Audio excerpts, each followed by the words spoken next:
दोस्तों, क्या आप जानते हैं पितृपक्ष क्यों मनाया जाता है और इसका क्या महत्व है? आज के इस वीडियो में हम इन सब बातों को विस्तार से जानेंगे। तो चलिए शुरू करते हैं। नमस्कार दोस्तों, आज का वीडियो बहुत ही खास होने वाला, क्योंकि आज हम बात करेंगे पितृपक्ष, यानी कि साल का वो समय जो हमें हमारे पूर्वजों से जोड़ता है। अब सवाल है हमारे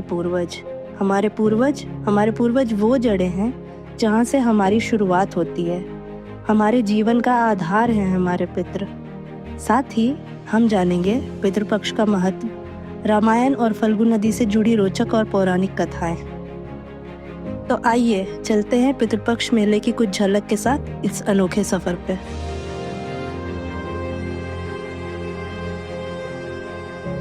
शुरुआत करते हैं ये जानने से कि आखिर पितृपक्ष है क्या।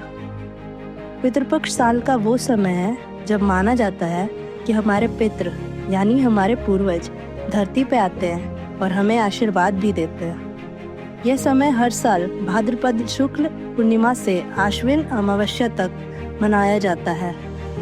मान्यता है कि इन 16 दिनों में सच्चे मन से किया हुआ श्राद्ध, तर्पण और पिंड दान करने से हमारे पितरों की आत्मा को शांति मिलती है, उन्हें मोक्ष की प्राप्ति होती है और वे हमें आशीर्वाद भी देते हैं। बिहार के गया जी में फल्गु नदी में किए गए श्राद्ध, तर्पण आदि करने का विशेष महत्व है।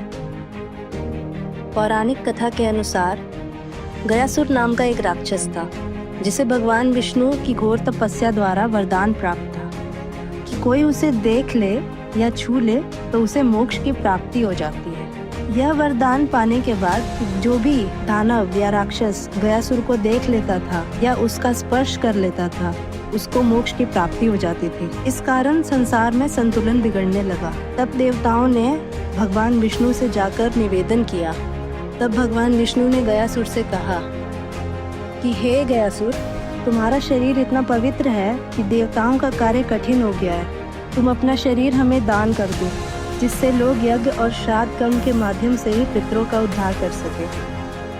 भगवान विष्णु के निवेदन के बाद गयासुर इस बात के लिए सहमत हो गया, पर उसने एक शर्त रख दी।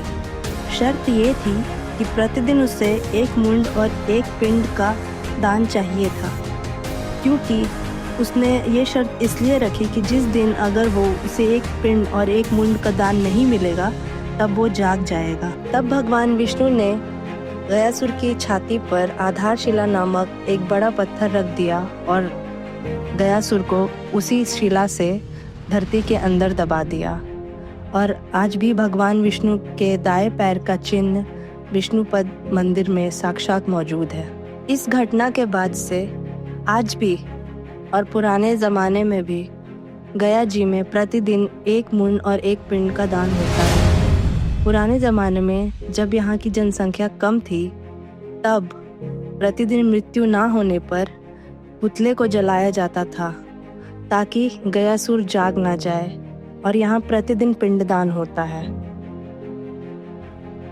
इसी घटना के बाद से माना जाता है कि गया जी के चारों तरफ जो पहाड़ मौजूद है वो इसी असुर के शरीर का हिस्सा है।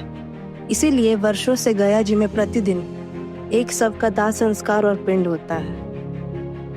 गया जी का नाम इसी असुर के नाम पे पड़ा है और ये प्रथा हमेशा शुरू से बरकरार रही है।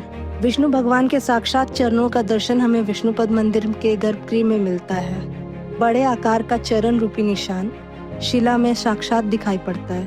इसीलिए मान्यता ये भी है कि पितृपक्ष के समय किया गया श्राद्ध, तर्पण और पिंडदान हमारे पूर्वजों को सीधे स्वर्गलोक ले जाता है और उनको मोक्ष की प्राप्ति होती है। पिंडदान से जुड़ी कथा हमारे रामायण में भी वर्णित है। ये सब सीता माता की श्राप का फल है। उसी तरीके से केतकी के फूल को ये श्राप मिला कि वो किसी भी पूजन विधि में वर्जित रहेंगी। इसीलिए आज भी किसी भी पूजा पाठ या कोई भी पूजन विधि में केतकी का फूल को स्थान नहीं मिलता है। बरगद के वृक्ष को अक्षय वट होने का वरदान मिला, यानी कि जिसका क्षय ना हो सके। जिस स्थान पर माता सीता ने पिंडदान किया था, उसी स्थान पर आज सीता कुंड स्थित है। इस स्थान का पिंडदान में विशेष महत्व है।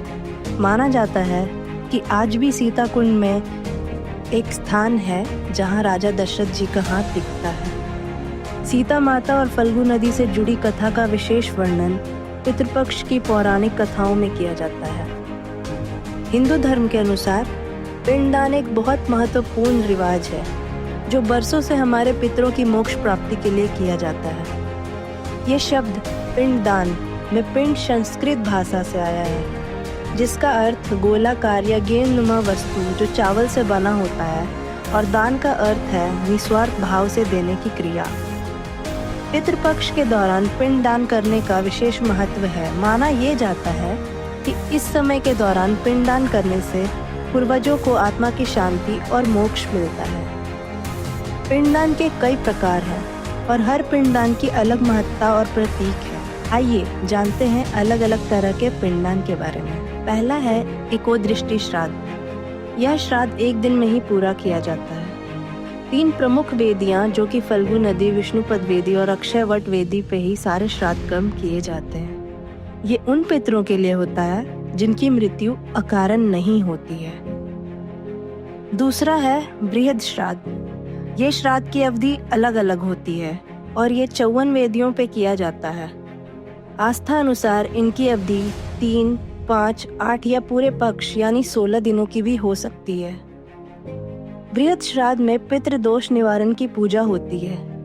इसमें भी 3 प्रकार हैं। पहला है त्रिपिंडी श्राद्ध।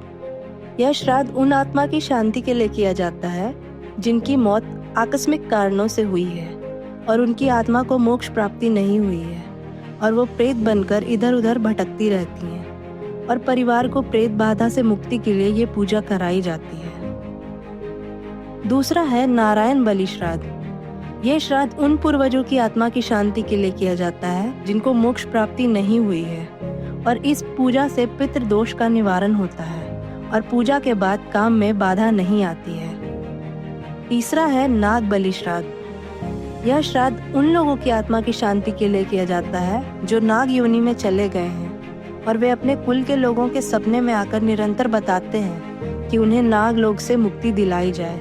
महाश्राद्ध उन आत्मा की शांति और मोक्ष के लिए किया जाता है जिनकी मृत्यु 12 महीने की अवधि के भीतर ही हुई हो। यह श्राद्ध ज्यादातर लोग अपने माता पिता की मुक्ति और शांति के लिए करते हैं। नंदी श्राद्ध उन लोगों की आत्मा की शांति के लिए किया जाता है जिनकी मृत्यु विदेश में या किसी ऐसी जगह हुई हो जहां किसी कारणवश उनका अंतिम संस्कार पूरे विधि विधान के साथ नहीं हो पाया हो। कर्म पिंडदान उन लोगों की आत्मा की शांति और मुक्ति के लिए किया जाता है जिनका कोई काम उनके जीवित अवधि में पूरा नहीं हो पाया हो और वो अधूरे काम की पूर्ति के लिए उनकी आत्मा मुक्त नहीं हो पाई हो। आइए अब जानते हैं पितृपक्ष में क्या करना चाहिए और क्या नहीं।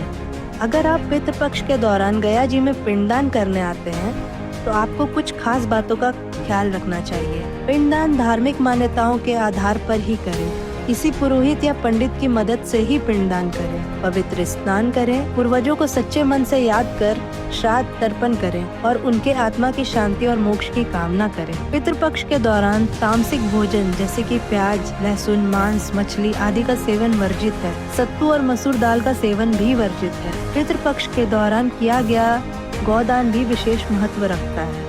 कहते हैं कि गौदान अगर किसी ब्राह्मण को किया जाए तो दान करने वालों को भी और उनके पूर्वज दोनों को शांति मिलती है और पूर्वजों के आशीर्वाद से उनका जीवन सुखमय बीतता है। पितृपक्ष के दौरान गया जी में किया गया पिंडदान सीधे पितरों तक पहुंचता है। इसीलिए देश विदेश से लोग यहाँ अपने पूर्वजों की आत्मा की मुक्ति और शांति के लिए आते हैं। पितृपक्ष हमें ये सिखाता है कि हमें अपने पूर्वजों का सम्मान करना चाहिए और उनका सम्मान करना कितना जरूरी है। हम चाहे दुनिया में कहीं भी चले जाएं, अपनी जड़ों से जुड़े बिना हम आगे नहीं बढ़ सकते। श्रद्धा भाव और समर्पण से किया गया कर्म ही हमारे परिवार में एकता, दृढ़ता और कृतज्ञता को बनाए रखता है। यह समय हमें अपने जड़ों से जुड़ना सिखाता है। यह केवल धार्मिक कर्म कांड नहीं बल्कि परंपरा और परिवार से जोड़ने का समय है। सीता जी और फल्गु नदी से जुड़ी कहानी हमें बताती है कि विश्वास और श्रद्धा से आत्मा को शांति मिलती है। आइए इस पितृपक्ष हम सब मिलकर अपने पूर्वजों को याद करें और उनसे प्रार्थना करें कि वो अपना आशीर्वाद हम पर बनाए रखें। अगर आपको ये वीडियो पसंद आया हो